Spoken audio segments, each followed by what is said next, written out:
I'm Lori Zalowski, and I'm Dr. Fran's Vice President General Manager, and I've been with him for over 7 years.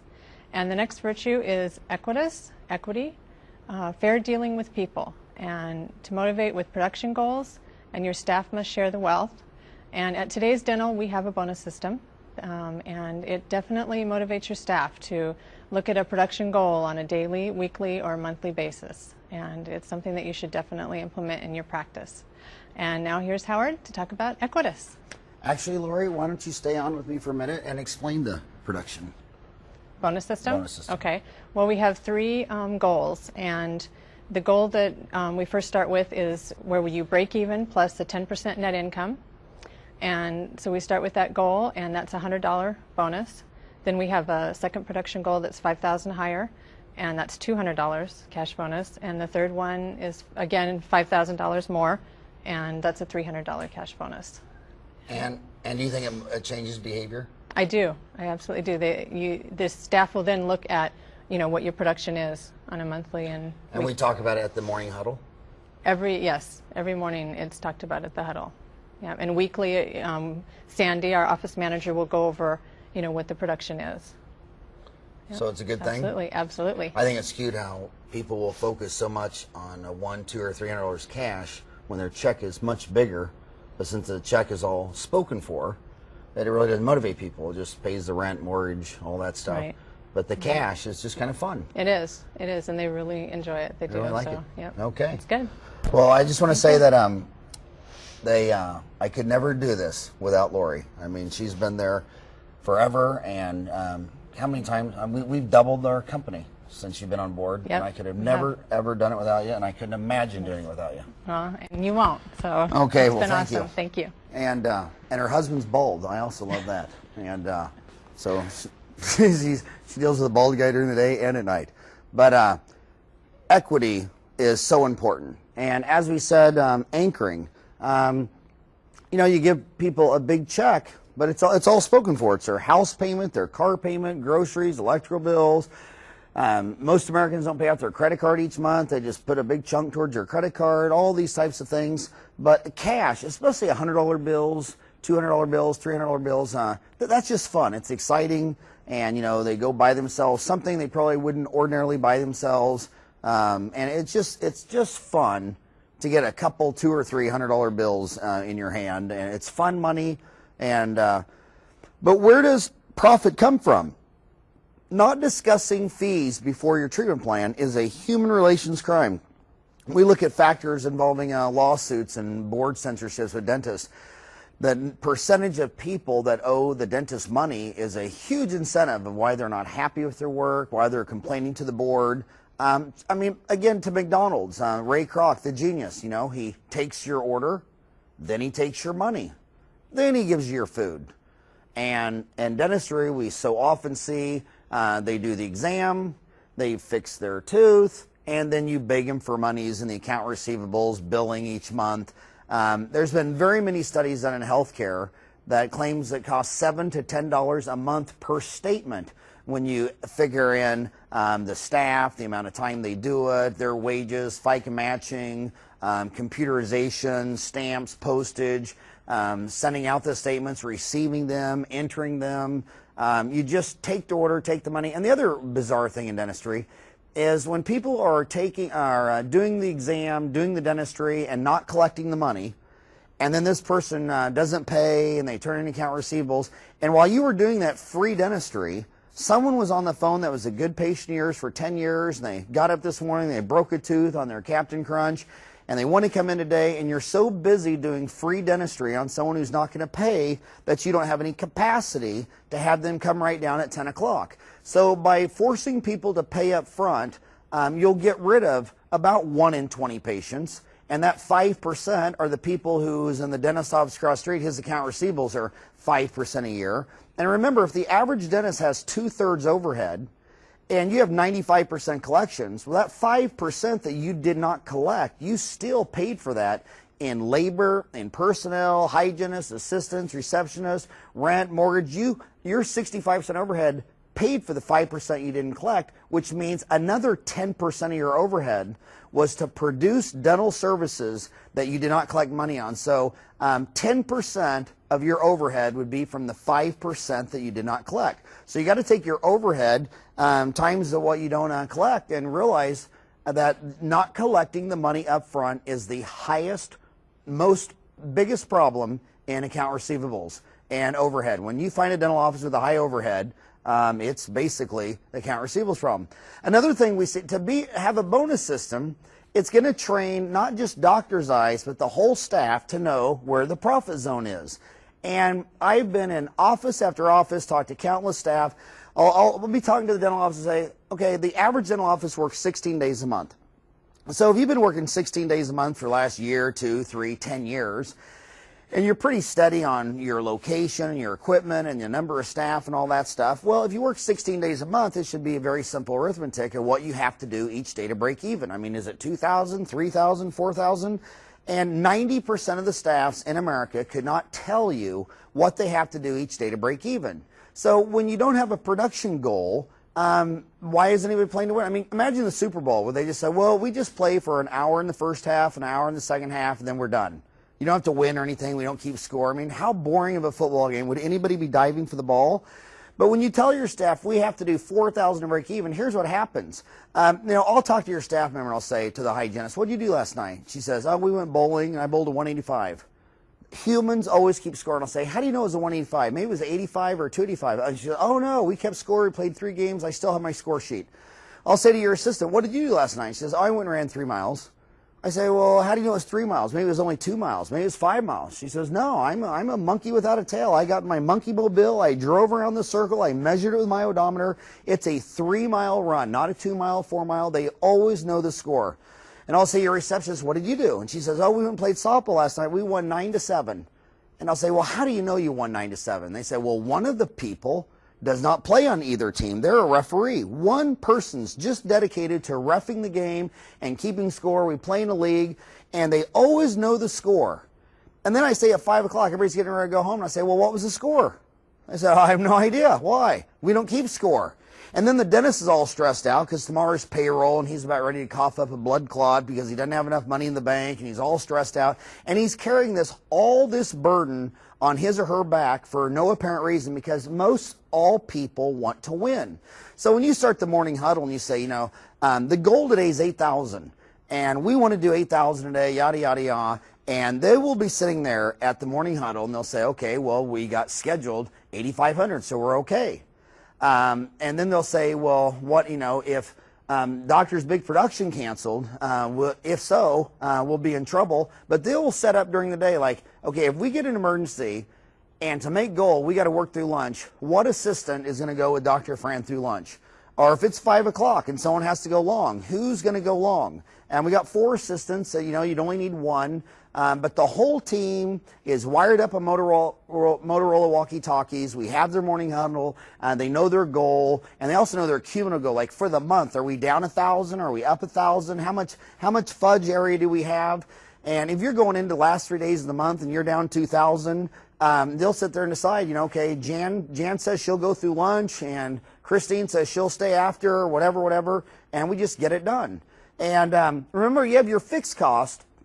These are costs that you pay whether you're on vacation, have 1 patient or 100 patients. Those are land, equipment, building, insurance, utilities, professional dues, continuing education, computers, tenant improvements, treatment rooms, marketing, maintenance, property taxes. And then you have variable costs, which are costs that go up directly with the amount of dental activity you have, which is your labor, lab, and supplies. And labor in the S&P 500 is about 53%. And it's 53% of my office, 27% for the staff, 25% for the doctors. Lab bill is 9, sundries is about 6. If you see 100 patients, you'll have more lab and sundries and labor than if you were closed and had 0 patients. So you have to know how much you have to do each day for your budget and when you enter the profit zone. And if you don't measure that, no one will focus on it. And I'm telling you, staff, if they know they're going to miss goal by $700 and it's an hour before you close, and a patient of yours calls up with a broken tooth, and they live just right up the street, your staff wants to win. They're like, well, is there any way you can come down right now? I mean, can you be here in 10 minutes? If you could be here in 10 minutes, I could do it. And they'll get all excited they want to do it, because no staff at the end of the day wants to say, well, goal was 8,000, we worked all day, we only did 7,000, we lost. I mean, it's the same attitude when they're at a softball game and lose, when they're bowling and lose, when they can't finish their run. I mean, no one wants to lose. And if you give them a goal, good, healthy, functional people, the winning attitude, they'll want to reach that goal, especially if you don't make it an unattainable goal. Now, Lori has to do a lot of measurements that she takes out of soft dents, she takes out of her Peachtree accounting, and it takes her probably, what do you say, Lori, 4? How many hours a week does it take you to figure out our score, what we manage? An hour a day. Say it again.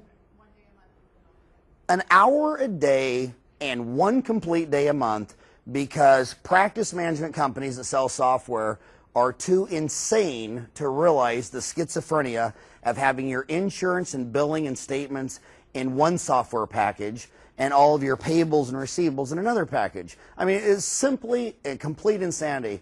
And one of the reasons that dentists don't understand their business or their overhead is not you.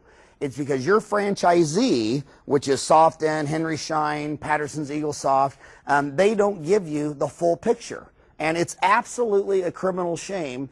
And I've talked to these companies, and they keep telling me that they ask you, and you don't ask for it, that you want voice-activated perio, and you want, that when you explain to someone they need a crown, you want some graphic crown coming out of the sky with wings on it and landing on the tooth, and the white cement's coming out. And then I'll say to the same dentist, your hygienist just did a clean exam and x-ray. Did you earn $5.19 after taxes, or did you lose $12? I go, I don't know. And you don't know. But then you'll tell me that, that Tetric Ceram has ceramic optimized polymers that increase the flexural strength, that if you drop porcelain it shatters, but Tupperware bounces, and you really want a high modulus of elasticity in your composite. And I'll say, when you do a composite and you're doing it for $125, you don't even know if you're doing it for a $50 loss or a $12 profit. You have to have the accounting package inside the software. That way, if all the staff clocked in on the software, they knew the hours you were open, all your payables are in there, they know what your rent, mortgage, equipment, they know this patient was with the hygienist and she's $35 an hour, and this one's with the assistants and she's $20 an hour, or whatever. If all of this data was plugged in, you could sit there and get a fee schedule from a PPO, and it says a crown fee's $550, and then you can look on your own practice management software and see that your break-even point for a crown's $325. You could sit there and look at the clean exam and x-ray fee and say, I need $85 an hour to break even, and they're going to give you $84, you'd lose $1 on every cleaning. You don't have any of that data, and you feel bad, and you think it's because you're not smart, but the only people I've ever met in my life that know the difference between a cosine and a tangent right now is a dentist. The only person I can take off the street and say, tell me the difference between an integral and derivative is a dentist. The only person who can tell me how many ATP came out of a Krebs cycle of glucose is a dentist. The only person who can tell me the difference between glucose, sucrose, and fructose is a dentist. You're very, very highly educated. You're very smart, but if you would have bought a McDonald's, have you ever seen the McDonald's software?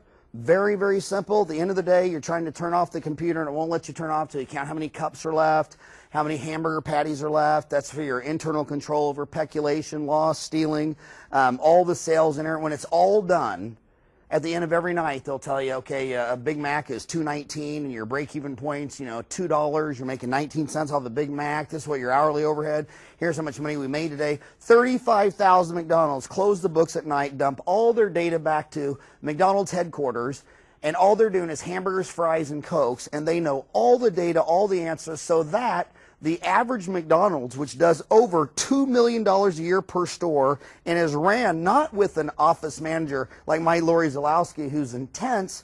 We're talking about a $2,000 a month office manager, $24,000 a year, peach fuzz. You always know who the manager is, because when you go to McDonald's and they screw up the cash register, they call for the manager, and it's some guy with a key. And he comes up, and he's got the key, and he comes up with the key. And this little kid, a baby, has such an intense management information system, he can run a $2 million enterprise, and he can get his profit margin down to 9, 10, 12%. It's amazing what people can do with simple minds, with intense management information systems. And here you are, doctor, with an incredibly complex mind, highly educated, and math, physics, chemistry, all this stuff, and you don't even know what your overhead is on a clean ear exam and x-ray. It's not you, it's Kodak not connecting SoftDent to EagleSoft, it's Henry Schein not connecting Dentrix to EagleSoft, and it's Patterson not connecting EagleSoft.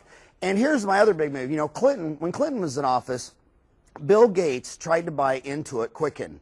And Bill Gates' vision was that Microsoft, just like the ubiquitousness of Word and Excel and PowerPoint, he wanted to add in an accounting package, and it would have made all of free enterprise so much better. But Clinton blocked it. His Justice Department went in there and said it was a monopoly, because Clinton said, only the government should have monopolies in education and airports and schools, and nobody can build. Southwest Airlines can't build an airport because, the government's got to monopolize all the airports, all the schools, all the highways. In Phoenix here, free enterprise tried to build a little toll bridge connecting I-10 running south of Phoenix. The government said, absolutely not. We're a monopoly. We'll do it. 15 years later, they haven't even broke ground on the road. And so 19 days after George Bush was elected president, Bill Gates bought Great Plains accounting software for, I think, like $1.9 billion. And Great Plains is going to be the de facto software in the end someday. So I think all these SoftDent, Dentrix, EagleSoft, they need to be going to Great Plains, and they need to start building middleware bridges. And hopefully someday my vision can be seen, and you'll know your own score.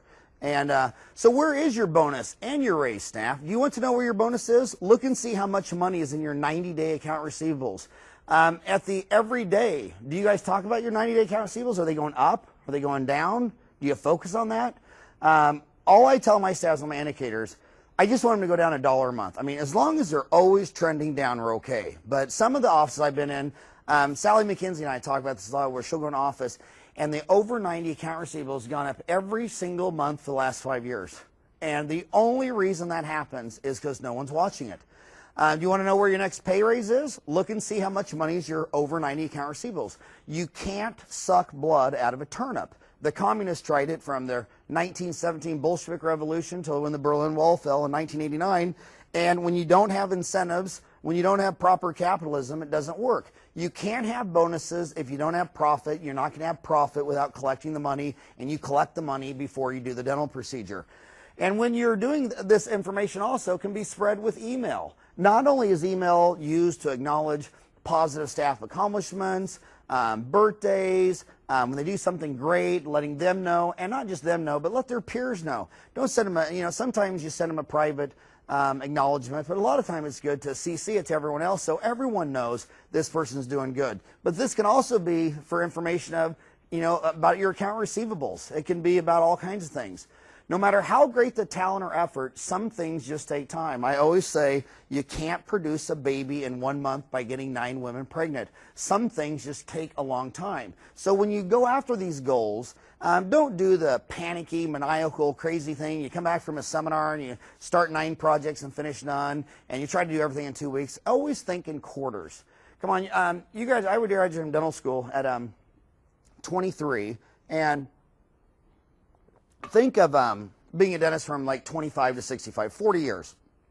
40 years, a year has 4 quarters, so 40 years times 4, 160 quarters. Think of things in quarters. Like if you're going to implement digital radiography. When I did that, I said, okay, the first quarter, we're going to think about it and demo all the different products and pick one. The second quarter, we're going to get it installed. The third quarter, we're going to train and get up to speed. And by the end of the year, I want to not be using film. And by taking 9 months to build a baby, by allowing 1 year for a massive change from I love film, I've always used film, everybody loves film. I remember we implemented the office. I mean, people were upset. They were mad. It didn't work. You couldn't use it on babies. It made people gag. The sensor's too hard. And you said, it's okay. You just need more training. We're going to give you a quarter for training, and eventually they saw other assistants using it, and finally you had out of 4 hygienists. Now you have 1 hygienist doesn't use film anymore, and then that starts wearing off on the other ones, and so on these account receivables policies, you don't have to go in there Monday morning and turn the office upside down. Think in quarters Don't panic. On hiring, your goal in hiring is to get the right players on the field. Luckily, great people are everywhere. You just have to know how to pick them. If you're not good at picking them, have someone else pick them. I learned very early on with my Lori and Stacy that they were far better at picking personnel than I was. It is so easy to just hire people you like, have a great personality. After all, you're spending the majority of your time with them. But remember, you might like them, but they might not do their job. They might not have follow-through. They might not do their paperwork. They might not enter their treatment notes. They might not do their FAs right. Their account receivables might go. Just because you like them doesn't mean they're going to be any good. It's also easy to hire people with relevant experience. They'll get the job done. But I still think two of the greatest players we've ever found were next door at Bank One. We had Danielle, and she was no experience in dental, but she had a lot of finance, accounting information from Bank One. And then another one I think is so funny, we hired a girl named Jamie, when my favorite CEO alive today is Jamie Dimon of Bank One, and her name's Jamie from Bank One. I wonder if I could just tell everybody that I hired Jamie Dimon. And the importance of HR, it's so important it's hard to quantify. HR deals with people skills. Not only are people skills squishy, soft, most people assume that they have people skills in spades because, most people look in the mirror and they like themselves. Not too many people look in the mirror and say, there's a criminal, there's a madman, there's a psychopath. And you think, since you like you and you're good with your friends, that you are good with people and you know how to pick them. And you know what? If you know how to pick them, then why is your hygienist dysfunctional? How come you tell me that you can't get your front office to do this? A lot of dentists, it's mind-boggling how they're literally afraid of their staff. I'll say, well, did you tell your assistant this? No. Why? Oh, I don't know. I'm kind of nervous. They're also afraid to fire people. I think that's unbelievable that you give people money every month and you're afraid of them. You can't tell them what you expect and you're afraid to fire them. You want to build a winning team, and that winning team, the loveliness, it's so lovely to have a winning team that I don't care if you have to fire half of your existing team, the reward of having an awesome team where people like to come to work, they like each other, they respect each other. It's an atmosphere of trust and integrity. We deposit our cash in the bank. I've heard practice management speakers in spades say, well, you don't deposit the cash because you won't have to pay any tax on that. Well, now you give your whole staff the symbol, well, doctor lies to the IRS. Why not? Why don't we just have a culture of lying? That's what would happen. That's what went wrong in Enron and WorldCom. The top leaders were lying, cheating, and stealing, so the place became a revolt of ethics and morality. HR often gets regulated or pushed into administering insurance plans, overseeing scheduling issue. Someone has to take care of these tasks, but if HR does them all the time, its stature will never be what it should be. HR should listen to people vent. HR should broker internal differences. HR should help managers develop leadership skills. HR should build careers. HR should be moved to the executive function. In fact, I think HR is probably more important than the CEO. Definitely more important than finance. I mean, HR is everything. And used to be my favorite CEO. I've had a lot of them. Jack Welch of GE, his book Winning. I think that was the third book I've read from Jack Welch, his new one Winning in 2005. His book before that was actually released. I kid you not, it was released on 9/11. In fact, he was in the NBC studios getting ready to do his interview on his just released book right when the planes were flying into the World Trade Center. But, when I talk about Jack Welch, here's a guy that started with 280,000 employees, fired 80,000 of them by firing them, selling off the business, whatever, bought businesses that were better. I mean, this is one of the most radical, competitive, successful CEOs of all time. And this man, worth billions, sits down and writes a book, not once, not twice, but 3 times, and you don't have time to read it. But you have 4 hours to play golf, or 6 hours to play golf. Treat yourself. I tell my 4 boys every night that all leaders are readers, and you have to find an hour a day to read. And if you don't find an hour a day to read, you're never going to lead. And that's why in our house, there's no television on a school night, and there's no computer games on a school night. You have to do your homework, and you have to read an hour a day. It's called DEAR, drop everything and read. And you should do that too. You should be in the front room, and while they're reading their books, you read yours. And Jack Welch Winning is one of those books. Friendship and experience are never enough. Every person you hire has to have integrity, intelligence, and maturity. And once you've got those, look hard for the people with what Jack Welch calls the 4 E's. Energy themselves, they have the ability to energize others. They're always on the edge. They're always executing. They also need to ooze with passion. Beyond that, at the senior level, look for authenticity, foresight to see the future, to be able to see around corners, to be able to look around the corners, the willingness to draw on advice from others, resilience. Put it all together, and those are the people who are going to win. And energy is everything. Passion is everything. And, you know, my wife and I have this ongoing debate over college. You know, when I see Michael Dell dropped out in 6 weeks, when I see the Yahoo brothers dropped out of Stanford to start Yahoo, when I see, you know, Bill Gates dropped out of college to start Microsoft Windows, I mean, should Gates really have stayed in college and for giving up Windows? And so, you know, I think that the people, you know, if you want to be successful in business, just get in your business and start executing. Just start doing. And if you learn down the road that you need to learn something, go grab a book and read it. You don't, you know, if you want to learn marketing, you can read The Purple Cow, Free Prize Inside, anything Seth Godin writes, All Marketers Are Liars. And you can get those 3 books and you can read them on a weekend. You can read one Friday night, one Saturday night, one Sunday night. One weekend, knock out 3 books, have all the marketing expertise. Now, how long would it take me to go to Arizona State University and get a marketing degree? And how many of the lectures would be given by people who have never owned a business, have never made an executive decision, has never put up risk capital, thinks they're really intelligent because they have a PhD, which means piled higher and deeper, but they never bet their own money, they never mortgaged their own house, they never went out and executed. And just get busy doing. Don't read and think about it for 4 years. If you want to get into marketing, just go to Barnes and Nobles and read marketing. I think college is not a very fast investment. It's definitely not a return on investment, especially for a dentist. The best HR people, according to Jack Welch, are kind of a hybrid. One part pastor, who hears all sins and complaints without recrimination, and one part parent, who loves and nurtures but gives it to you fast and straight when you're off track. And that's what, you know, we kind of call Lori, you know, some people call her like the dental office mom. I mean, you know, she's going to be compassionate, she's going to hear you out, but she's going to tell you the truth. It's kind of like your teacher.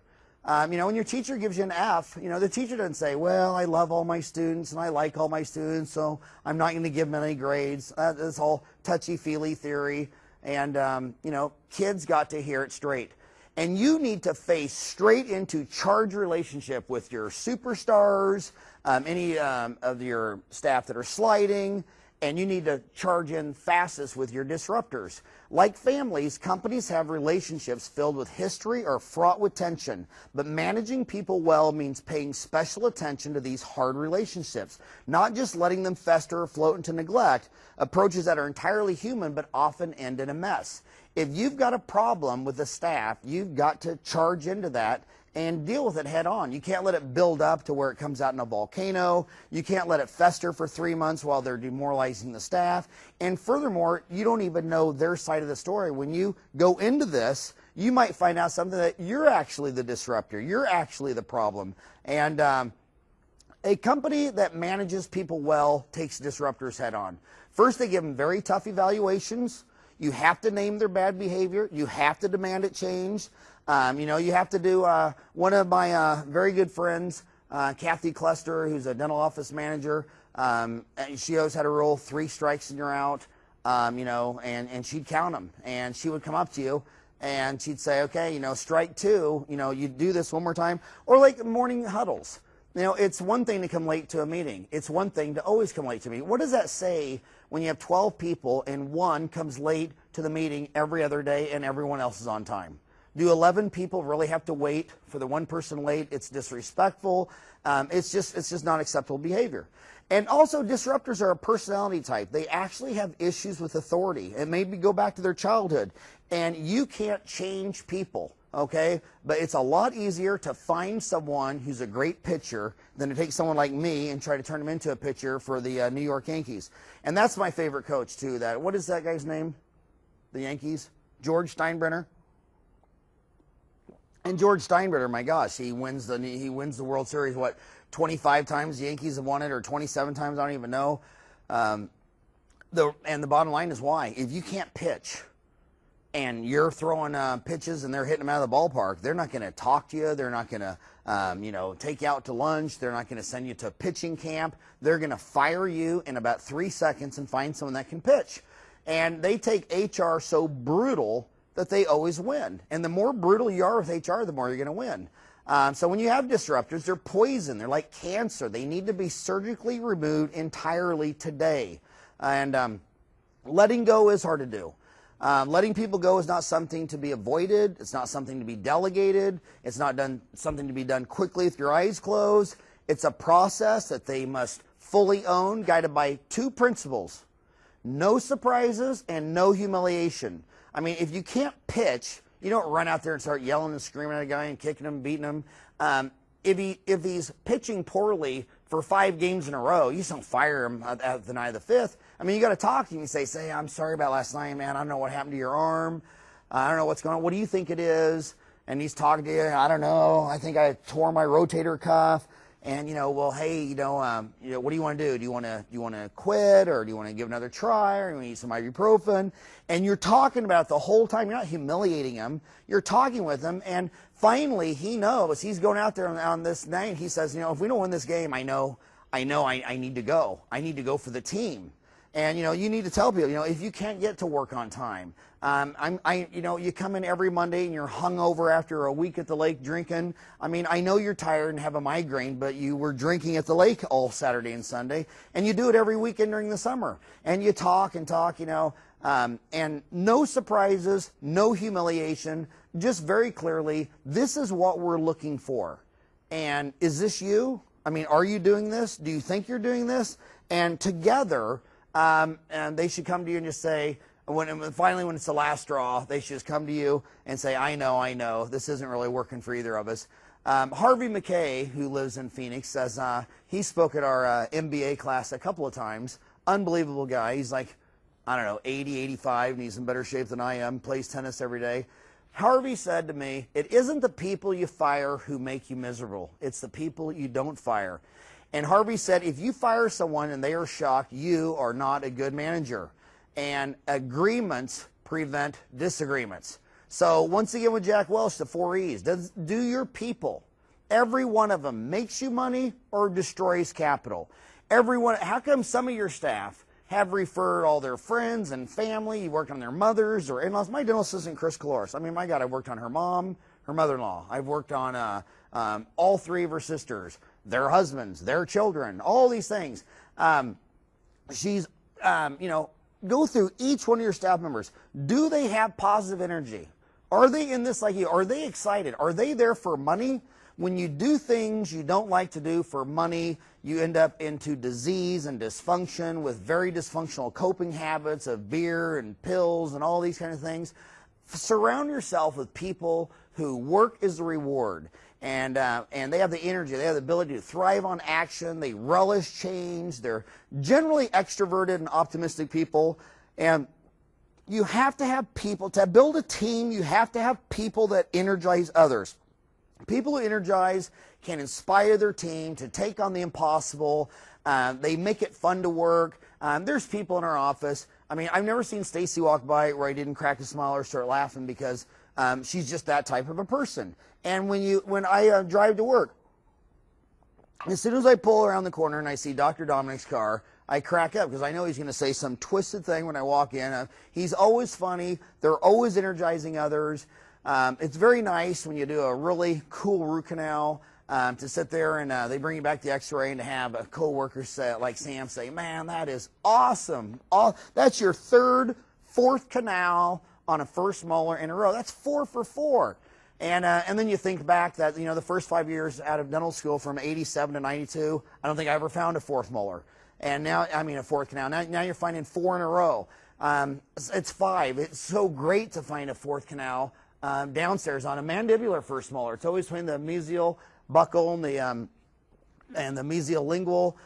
But find people who energize others, who, come back and feed your ego and make it fun. Find people who are on the edge, the courage to make tough yes or no decisions. Like, I'm sorry, we give credit to anybody, but we're drawing the line and we're going to demand payment in full or whatever. People who know when to stop assessing and start making a tough call, even without total information. And that's the one thing where I don't really have a lot of respect for the academics and the people with PhDs and business, because, basically they can never ever stop collecting enough information. By the time they make a decision, Free Enterprise already did it and has a publicly traded company 5 years before the PhDs decide this is going to work. Look for people that execute. They have the ability to get the job done. Putting decisions into action, pushing them forward to completion through resistance, through chaos, through obstacles. And the 3 ways managers get firing wrong is they either, and I know this sounds silly, they either move too fast or they take too long. They don't use enough candor. I mean, firing someone is a big decision. And, in my mind, it's 3 strikes and you're out, but I don't think Lori really likes my mind on HR too much. I think we've all agreed she does it better than me, but she does it very methodical. And she meets with them, she writes everything down, she has them sign it. She keeps a very written log, but what she doesn't do is she doesn't take too long. I mean, we don't need a bad pitcher for a year. We don't need to lose a season just because we have the wrong pitcher. But we don't need to sit there and fire them after they throw a bad game. And not using enough candor. In fact, Jack Welch said on an interview on, I think he was on, it was either Mad Money or Kramer and Kramer, but he was saying that he thought one of the biggest problems in business today was the employees and management not using enough candor. He said there's so much politically correctness that they need people to sit there and stand up and say, hey, we can't do that.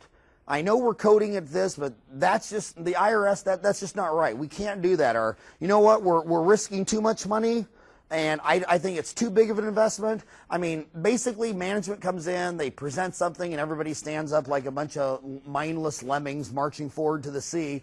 And you need to be able to say, no, I think that's crazy. And Harvard Business Review, I love reading Harvard Business Review. By the way, I've only met one person in all of dentistry who's ever been in Harvard Business Review, and it was Chuck Cohen, the CEO of Benco, had a very nice piece in there. And Chuck's the only person in all of dentistry. I've submitted articles to the Harvard Business Review, and not one of them has been published. But he says that they did this study, and if you were able to make fun of and tease the CEO, you ran almost 2 to 3 times as much net income than if you were in a corporate culture where you would just be fired for saying like that. In these cultures where everybody's in a 3-piece suit and everybody lives in fear and everybody's afraid of the boss and here they come and pretend you're working, that boss doesn't get any good information. That's the Saddam Hussein syndrome. Everybody's afraid of him. But when you have a culture where no is no, and that's what Lori and I have. We have this thing where we call it yin-yang, and yin is the female version, and yang is the male version, and they work in harmony. And, I always say I'm the outside man. I have all these ideas, and she's the inside woman with all the operational logistics. And just like Jan in my dental office, just like my wife at home, just like Lori at work, no means no. And they have to be able to stand up to you and say no, or they're putting the whole company at risk. And doctor, I've been in way too many offices where everyone can only call you doctor. No one can say Greg. No one can say, doc, that's just not going to work. I mean, office after office after office, they live in fear of the dentist. Your assistant can't even tell you, doc, that impression is crap. That is unacceptable. This is why it takes an hour to seat a crown. Take it over. And what I tell with my assistants, and I tell my hygienist, I don't want the assistant to come back to me and say, here's the impression, you want to check it? I mean, like I'm the only person in the office with a big enough brain to see if you can see the margin all around there. I mean, it has to do with eye and visual acuity. And who do you think sees better, doctor? Your 40, 50, 60-year-old eye or your 25-year-old dental assistant's eye? Her eye still works, okay? You got magnification, your eyeballs are all thick and fluid. She still has lateral obliques that can adjust near vision, short vision. And I tell Jan and my assistants, you read it, and if it's good and you think it's great, you can bring it back to me and say, I think it's great, what do you think? But if you think it's bad, Well, don't show it to me. If I can't even sell you on the impression, I'm sure as heck not going to send it to a lab that's not in here. Throw it away and just beat me or come back and say we need to reshoot. And same thing with the hygienist. They cannot sit there with ethics and morality and say, you know, I think this filling is old, it has recurrent decay, and you need a crown. When she's sitting there doing a recall on your other patient, she's cleaning around one of your crowns and it has an open margin. She thinks it's horrible and the gums are inflamed. And I tell all my hygienists, if I do any dentistry and you want to condemn it, condemn it. I mean, if I can't even pass my own 4 hygienist criteria and my 4 assistants, then who am I fooling? And you're not Saddam Hussein. And that's also why I don't like being called doctor. I mean, the patients are afraid to communicate with you. The patients are afraid to come in and say, that crown you did, I can't chew on, doesn't feel right, it looks ugly. Everyone's afraid of you, and you're making everybody call you doctor. A lot of the doctors is even more bizarre. Their wife even calls them doctor. I mean, at some point, you got to quit believing your own press clippings, quit taking yourself serious, have more fun, and beg your staff for feedback, because when you don't ask and beg for candor, then you got to go pay consultants $30, $40, $50, $60,000 a year to tell you what your staff's been begging you to do for years. And who do you think knows more what's going on in your office? Your staff that's been with you for years, or some consultant that lives in another state? And then when the consultants get there, you remember that consultants, of course, this is from Warren Buffett, the second richest man in America, the Oracle of Omaha, says consultants cannot send a large bill unless they have established that you have a very large problems. So basically come in and make a mountain out of a molehill. It's the fine tuning that tweaks you to success, not some major silver bullet issue, dilemma, problem. A culture of integrity means a culture of honesty, transparency, fairness, and strict adherence to rules and regulations. And I like to say in my office, I practice total transparency. Every email you send me, you know, almost anybody in the office could get it. Cammie reads them all. If you sent me a letter of mail and you said personal, confidential, this is for Howard eyes only, it'd probably only be a 50% chance I'd even see it. If I did see it, it would be open and they told me what decision they made. They just tell me to sign here. I mean, I got such great people, I would never have to backseat drive or second guess them. People who break the rules do not leave the company for personal reasons or to spend more time with their families. They are hanged publicly in front of your staff, and the reasons are made painfully clear to everyone. This person was fired because this is what they did wrong. This was not honest. This had no integrity. You always see it out in public companies. So what happened to the chief financial officer? Oh, well, he had to leave for personal reasons. Oh, come on. He's the CFO of the top 50 largest companies in the world, and he has a personal issue? Or was he lying, cheating, and stealing, and the government's the one he found out wasn't even inside your own company? Successful companies who achieve goals support their employees with considerable training. They invest massively in technology and infrastructure. They use gain-sharing systems that spread the creative wealth. They've crafted exquisitely crafted information systems. And remember, last but not least, you know, you call yourself doctor and you always say I. The context of I is so strong in dentistry, it constrains the profession so that nearly 90% of all dentistry consists of solo practices. It also explains why 80% of dental partnerships fails. It is important to create a practice culture where people are not afraid to ask for help. You will have to give up your I'm too busy, I'm overwhelmed, or act which neither pushes staff, which naturally pushes staff away and implicitly them not to ask for help. And that's what was told to me by the great Swami in his book, The Secrets of Practice Success. Mark Cooper, if you've ever heard Mark Cooper speak, he's fantastic. He works mostly at periodontist, but read his book, Secrets of Practice Success, but drop the word I. There's no I in the word team. Be more transparent. Practice candor. Put down your ego trip. If your ego's too expensive, you're going to have to pay for consultants to give you a reality check. And thank you.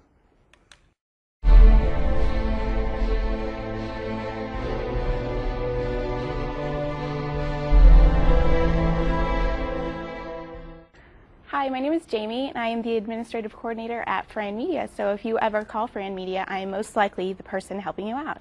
I'm going to introduce the next virtue, which is SPEC, which means hope. Especially during times of difficulty, hope is vital. Dental implants offer hope to all of your patients missing any of their teeth. And here is Dr. Fran. Thank you, Jamie. Today we're going to talk about hope.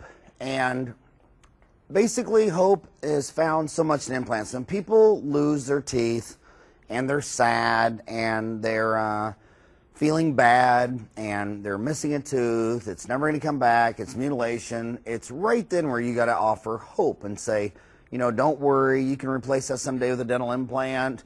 Doesn't come in and out. It doesn't affect your adjacent teeth.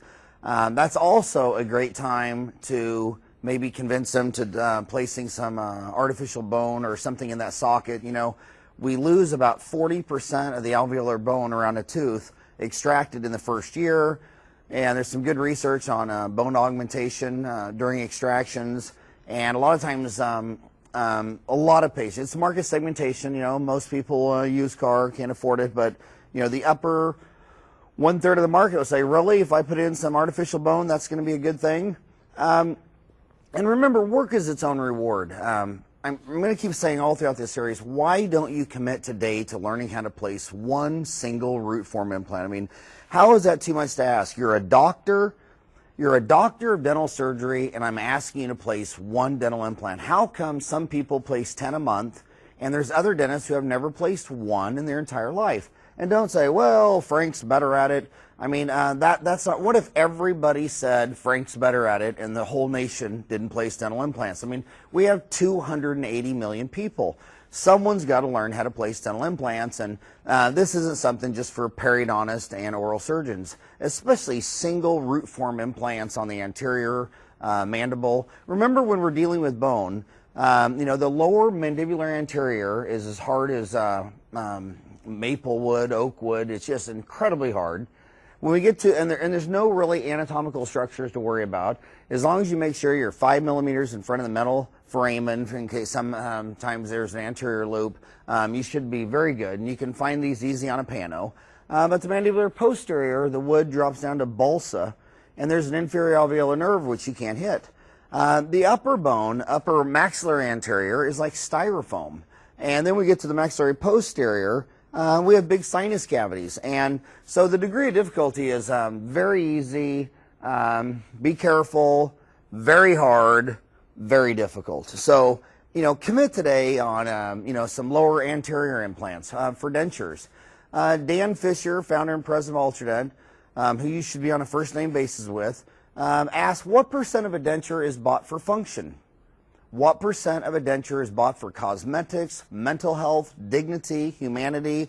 One of the differences between men and women, the psychiatrists say that by age 40, over 90% of women have had one bad dream or nightmare about losing a tooth or more, whereas only 10% of men have had this dream by 40, which once again shows that women see beauty as a form of power. They're very into cosmetics, and that really helps their mental health, their dignity, their humanity, their self-confidence. And you know, like the old joke where a guy is driving in a convertible and his wig flies off. Women with dentures, they get afraid to laugh. They're afraid if they laugh real hard, their denture's going to slip or fall out, and it really, really, really bothers women to have things that come in and out of their mouth. They take that cosmetics so serious. And look how huge this market is. In America, over 65, according to the National Center for Chronic Disease Prevention, they're saying that 30% of the people over 65 have no teeth. Over 55, it's 20%. That's 1 in every 5 people over 20. But look how much this drops due to water fluoridation and preventative dental services. By the time you get 18 to 34, it's only 0.5%. Here's a great single root form implant. These are easy. These are fun. You can do this. I mean, I just can't tell you how you're making a mountain out of a molehill. The whole problem you're having is that fear of doing the first one. You're just fear of commit. Yet you'll commit to learn how to scuba dive and get PADI certified and fly all the way to Cozumel to go down deep sea scuba diving. You'll commit to learning golf, or you'll take lessons for tennis. You'll commit to all these different things and be a dentist for 40 years and never commit to placing one single root form implant. And here's a beautiful result on a beautiful person. So the bottom line is, here's a bridge. A person didn't want a removable partial. She had teeth on the other side. There's 2 nice root forms. Place the 3-unit bridge. These things are fun and they're fantastic. Now remember the difference between a need and a want. A need, you always know if the patient needs it or wants it. If they need it, it's because you think they need it and you tell them what they want, and the first thing out of their mouth is, well, how much is it? How much will my insurance pay? If they want it, they say, well, I don't know if I can afford it today, or can I put it on my credit card, or you can finance it. So remember, whenever you're talking to someone, if all they say is, well, how much is it? How much will my insurance pay? They don't really want it. They more need it from you. So remember, we have to start with the price that will sell it in mind up front first. Subtract the profit we need, and then arrive at a budget of how you're going to do this. You're on a PPO, and they're only going to give you, say, $600 for a crown. Well, you might only be able to afford a lab budget of $100 on this unit. So don't do the traditional cost plus profit equals price. The same thing on implants. Price is the biggest factor in selling implants. So once again, practice market segmentation. When they come in with an ill-fitting denture or partial, you can say, start at the bottom, we can do nothing. It's been working for you for 5 years. A little more money, we can reline it. A little more, we can make a new partial denture. A little more, we can do it with 2 implants for maybe $5,000, or 4 implants for $10,000, or 6 implants, or whatever. But just give them a stair-step approach. And the research is very clear that when you give people 3, 4, 5 choices, they're far more likely to pick one than if you give them one choice. I still think the Misch Implant Institute is by far the best. Just go to misch.com, M-I-S-C-H, or call 888-MISH-99. And Carl Misch is just an incredible, complete workaholic. Been placing, I think he placed, by the time I went down there, I think he'd already placed 30,000 implants, and now he's over 40,000 or 50,000. He has offices in South America, Rome, Detroit. He's all over the place. Unbelievable. And when you're thinking about implants, get on the message boards at dentaltown.com, and you might want to start with mini implants. But you can go to the message boards, and you can hit search and type in a keyword, and it will pull up every single thread that has many implants in it. And also, there's a lot of continuing education we have on dentaltown.com that talks about implants. So listen, and also the case presentation section shows a lot of this. So get into dental implants. It's inexcusable to say that you can extract a tooth, which is surgery, anesthetic, reflecting the tissue, removing bone, removing a tooth. You can do that, but you can't reverse it and reflect the tissue and remove some bone and place in an implant. So this is purely in your mind, and it's in your mind for no apparent reason. It doesn't make sense to you. It doesn't make sense to your business. It doesn't make sense to your patients. And when you also come out and tell me, well, in dentistry, I'm kind of burned out. I've been doing it for 20 years. I don't really get high doing a filling or a crown again. I've done, thousands and thousands of them. And I'll say, well, do you place implants? No. And then you wonder why you're burned out. Well, do you do ortho? No. Do you do any periosurgery? No. Do you pull wisdom? No. You say no to all these fun and exciting things, and then you want to know why you're not having any fun. So dental implants is a must. Get into it. Thank you.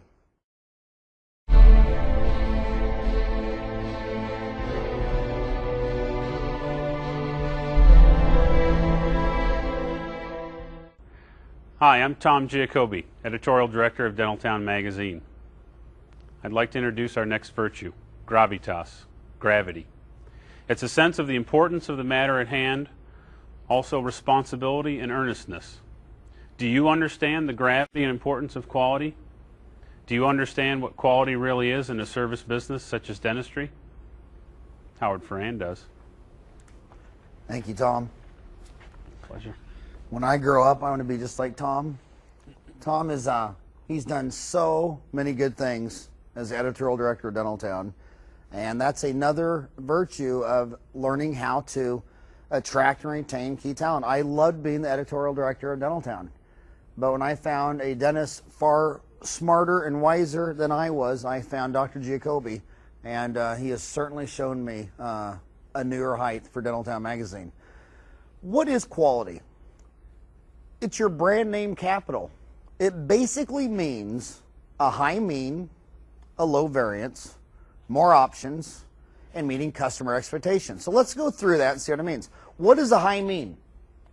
A low variance. Well, back to your standard distribution, you have your mean, and your mean could be price, it could be quality. I mean, basically, it's, you compete on quality, price, or service, right?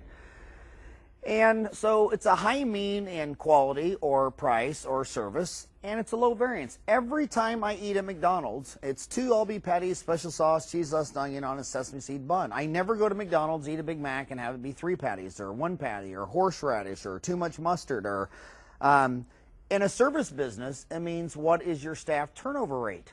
See, low quality is a huge variance. I ate at McDonald's one time, I had 1 patty, one time 3 patties, one time 2 patties, one time horseradish, one time the fries were curly Q. The thing that's so funny about Burger King, 20 years of eating at Burger King and you still find an onion ring in your French fries. I mean, what is that? I mean, the only thing you can say about Burger King is inconsistence, and the only thing you say about McDonald's is consistency. So who's number one? And so basically, when your customers come in and they want the same people, you go to the grocery store 2.5 times a week. They come to a dental office maybe 2.5 times a year. Could you imagine if every time you went to a grocery store, they moved around all the meat and fresh and vegetables and cereal, and every time you went in there, you never knew what anything was where? It'd drive you crazy. They haven't been to your office 6 months, but they expect the same hygienist, the same assistant, the same receptionist, the same bat station on the same bat channel at the same bat time as Batman. And quality is consistency. So your first major business strategy was market differentiation. How can you differentiate yourself in the marketplace? And you're going to do that with consistent staff, maybe tooth-colored restorations as opposed to metal restorations. How do you differentiate yourself in the marketplace? And there's a 12% net income price premium on that. Now the second business strategy is cost leadership. Now these people usually only run a 5% profit margin on the S&P 500 because remember, lowering their profit is lowering their price, is lowering their cost. Do you have a cost competitive advantage over your competitors? Do you take their dental benefits? Do you have lower prices? I'll tell you 1,000,000 times over, the fastest way to lower your cost is long-term staff. When you have been playing dentistry with the same team for 5 years, 10 years, 15 years, 20 years, you get so much faster and efficient, and the right hand knows what the left hand's doing, the left hand knows what the right hand's doing. I don't have to cover Jan's back, she don't have to cover mine. I know what she's doing, she knows what I'm doing. It just gets to be, you get so fast and so efficient, and your front office knows they can squeeze a patient here and you'll do this and who's staying late. So you want to lower your cost? Lower your staff turnover. That's in a nutshell. You're not going to lower your costs by paying dental assistants $15, $20 an hour to flip through catalogs to save 8 cents on gauze. That's not how it's done. You lower your cost by getting your operational logistics so efficient that you can squeeze in a crown seat for 15 minutes and know you only need 15 minutes to seat a crown. That they can squeeze an emergency here because you can do an emergency and a root canal in an hour. When everybody's humming, and the only way they start humming is when they've been playing together for a long, long, long time. So what is perfect price elasticity? Perfect price elasticity has an elastic effect on demand. When you take something that's a commodity is something that only sells on price. A bushel of wheat, no one cares if it's from Kansas or Nebraska or Canada. No one cares. A bushel of wheat's a bushel of wheat. It only sells on price. A barrel of crude. No one cares if it's from the Alaska pipeline, from Texas, crude, or Saudi Arabia. No one cares.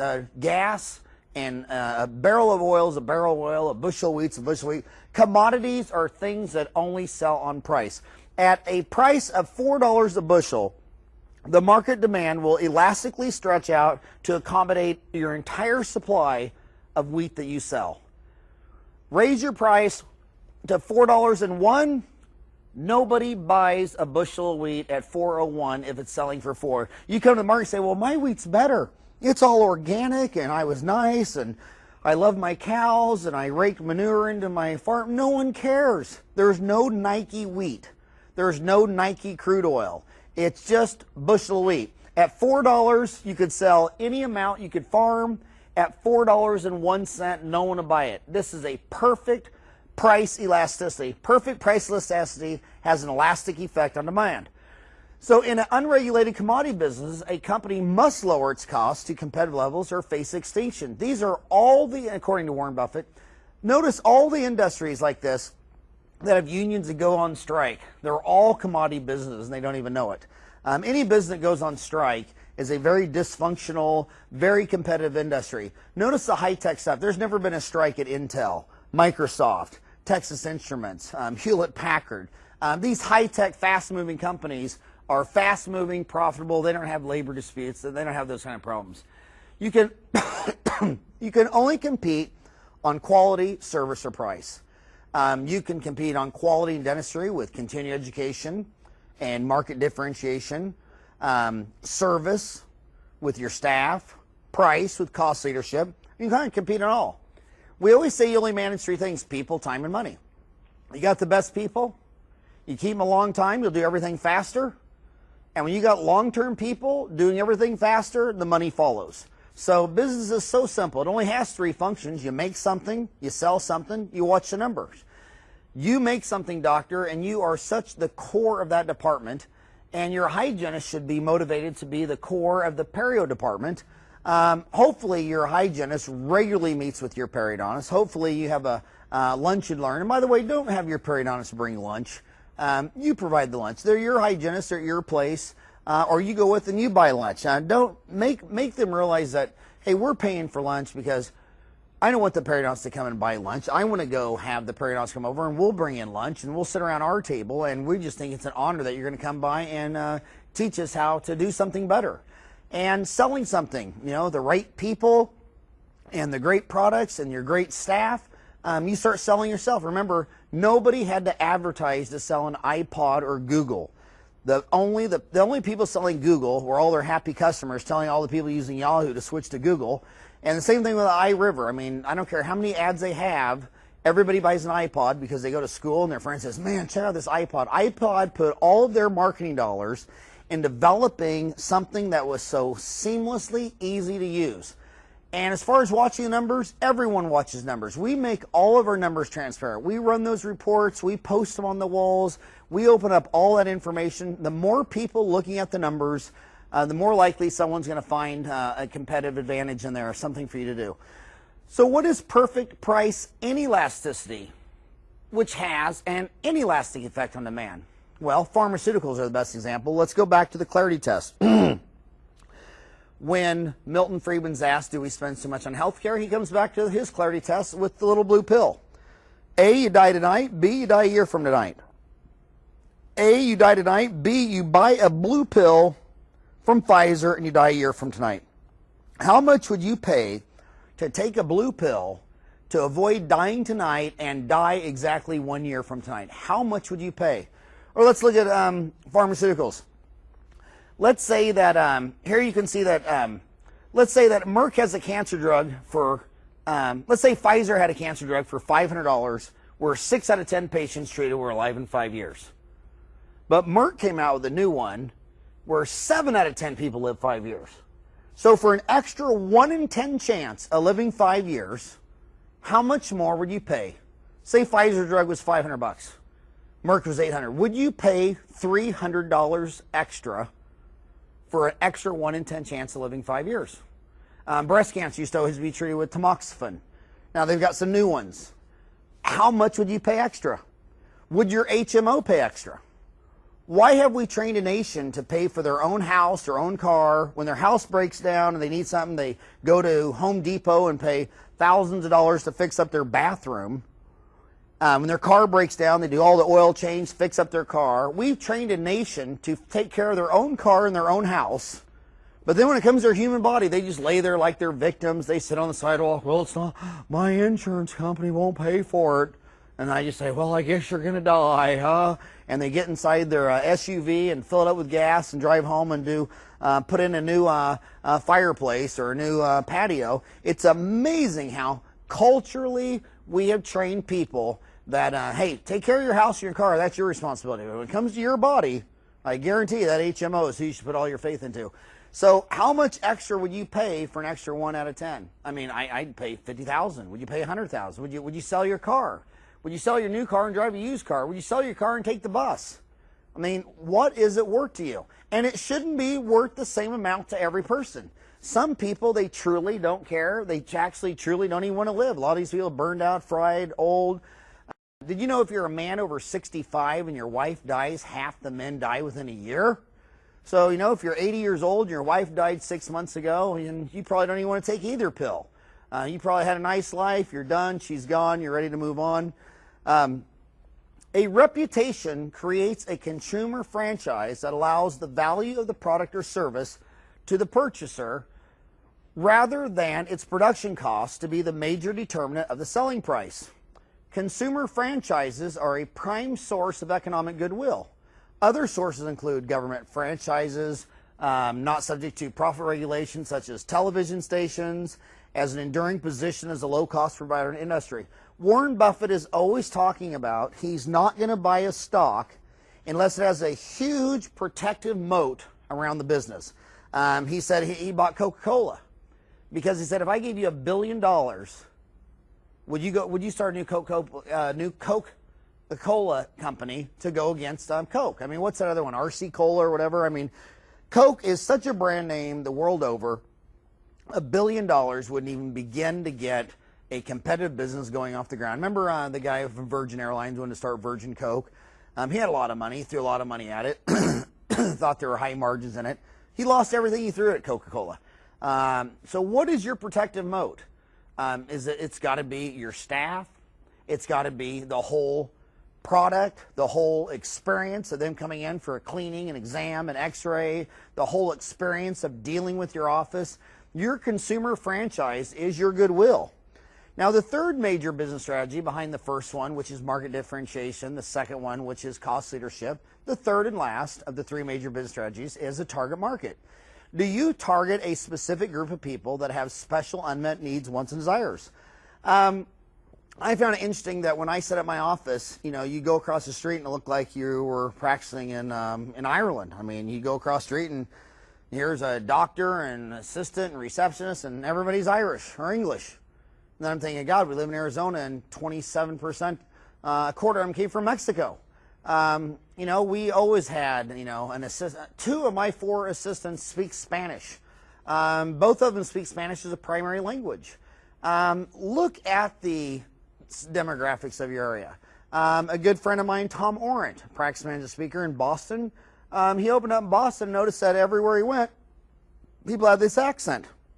And he keep asking me, well, what is your accent? They'd always say Portuguese. Finally, he looked at the demographics and found out that a quarter of downtown Boston spoke Portuguese as a primary language. So Tom Orant actually went back to school and learned how to speak Portuguese. I mean, and then he said, I mean, it was this whole community. And I think yourself, like another one in my area is Farsi, Persian, Iranian. Could you imagine going to Iran and going to a dental office and they didn't speak a word of English, you had a toothache, you need a root canal? That'd be scary. It really makes people feel at home when they come to your office and they don't speak English, is not their primary language, and they can turn to your staff and feel just at home. And so target markets, it could be an insurance company that no one takes in your area. And not only should you know all the available insurance companies in your areas, all the available PPOs, all the plans, but you should also know, and like in my area, Ahwatukee, of the other 45, 50 dentists, how many of them take it? You know, what is this a target market? Would this give me a strategic competitive advantage? Think about that. On management strategies, let your clients set your standards. Don't let the industry. In many service businesses, the industry, not the clients, define quality. Why do most dental labs take 2 weeks? Ask yourself, who is setting your standards? Your industry, your ego, your clients? I can't believe in dentistry how many times I hear these people get up and lecture. They're dentists who hate dentistry so much, they don't even have a dental office, they just go around and lecture, and they say, you know, why do you take insurance, why do you take PPOs, raise all your fees, yada, yada, yada, well, you don't want to, and they categorize people who are A patients, B patients, C patients, and D patients. I mean, come on, I don't care who you are, at some point in your life, you need a physician, an attorney, a dentist. I mean, the worst of the criminals in the United States are due a defense in court. You never know what would happen. You weren't there. You didn't see the crime. You just can't say, well, this guy's poor and he's dumb and he's an idiot, so you know he shot the guy. You don't know. Everybody is entitled to a defense. Everybody needs a doctor. I find it, can you imagine going to church? Our family is raised Catholic. My two older sisters are nuns. Can you imagine going to church and the Monsignor says, yes, you're a D parishioner. Sit over here. Our A customers are up front, B's over here, C's in the back, D's up in the choir. I mean, categorizing patients A, B, C, or D, I think that's an obscenity in healthcare. It could be very good in real estate or computers or PCs or things that are just a business without moral, virtuous undertoning, such as business, such as education, healthcare, military. But in dentistry, let your clients set your standards. Not some low self-esteem industry guru in dentistry. Thank you.